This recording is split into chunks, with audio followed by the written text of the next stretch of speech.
Good afternoon.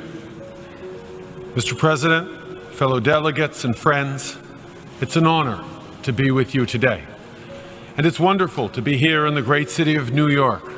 Once again, this week, New Yorkers showed us how to be resilient and resolute in the face of violent extremism. On behalf of everybody in this room, let me say directly to the people of New York, you are a model to the world, and we thank you.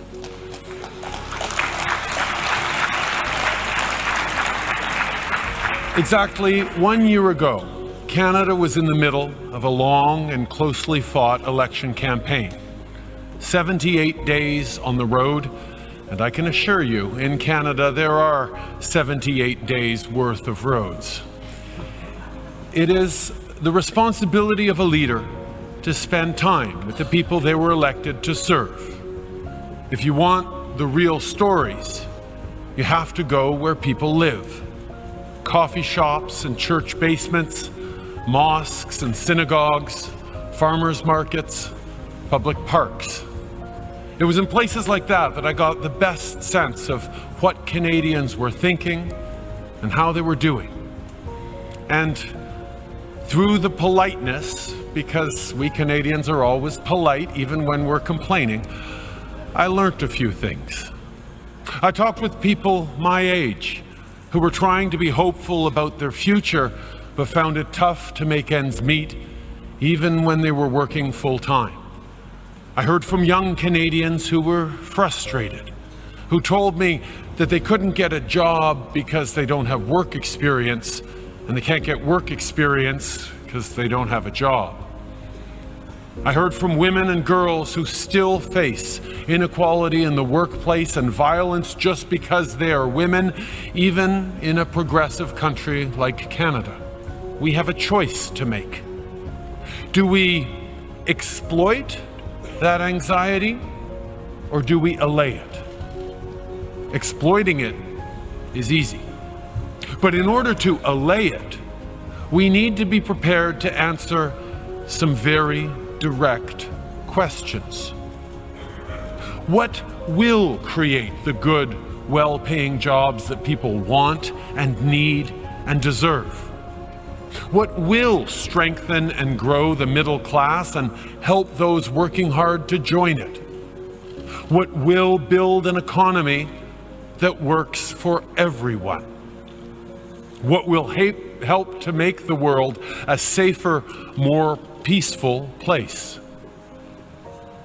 To allay people's anxiety, we need to create economic growth that is broadly shared, because a fair and successful world is a peaceful one.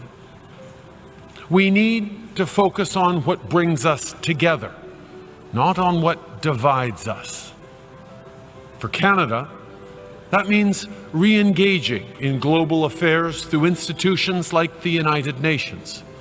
It doesn't serve our interests or the world's to pretend we're not deeply affected by what happens beyond our borders.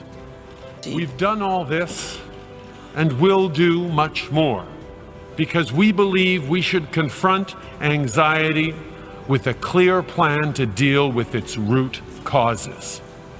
And we believe we should bring people together around shared purposes like the UN Sustainable Development Goals. Because what is the alternative?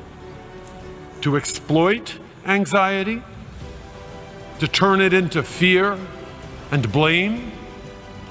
To reject others because they look or speak or pray differently than we do? You see, in Canada, we got a very important thing right.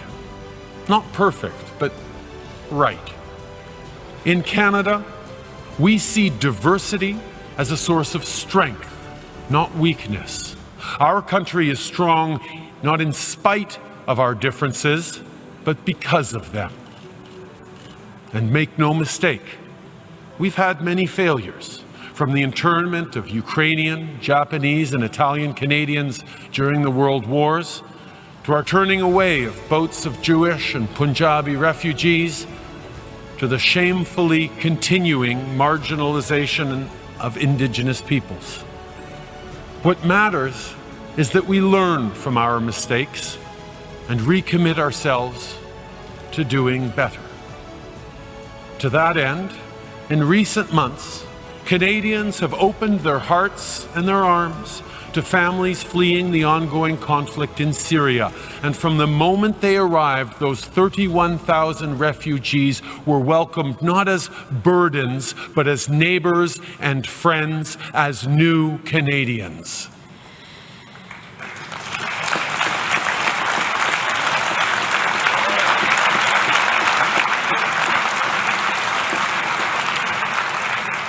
Refugees are people with the same hopes and dreams as our own citizens. But while our people have felt anxiety, Syrians faced catastrophe. Do you want to know where the Syrian middle class is? Well, they're living in refugee camps in Turkey, Lebanon, and Jordan. They're moving across Europe looking for a place to set down roots, to get their kids back into school, to find steady work and to become productive citizens. Refugee camps are teeming with Syria's middle class. Doctors and lawyers, teachers and entrepreneurs.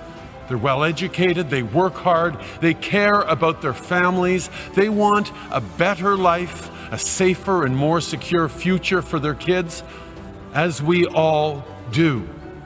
So when I say that I hope that Syrian refugees that we welcomed will be soon able to join our middle class, I'm confident that we can make that happen, and we'll do it by offering them the same things we offer to all our citizens, a real and fair chance at success for everyone.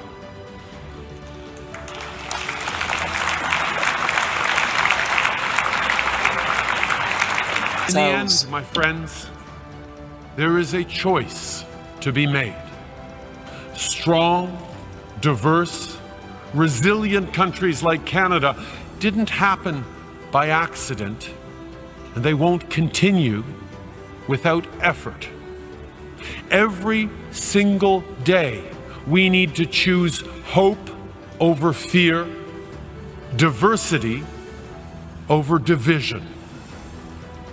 Fear has never created a single job or fed a single family. And those who exploit it will never solve the problems that have created such anxiety. Our citizens, the nearly 7.5 billion people we collectively serve, are better than the cynics and pessimists think they are. People want their problems solved, not exploited. Listen, Canada is a modest country. We know we can't solve these problems alone. We know we need to do this all together. We know it will be hard work. But we're Canadian, and we're here to help. لا تنسوا الإعجاب بالفيديو والاشتراك في القناة.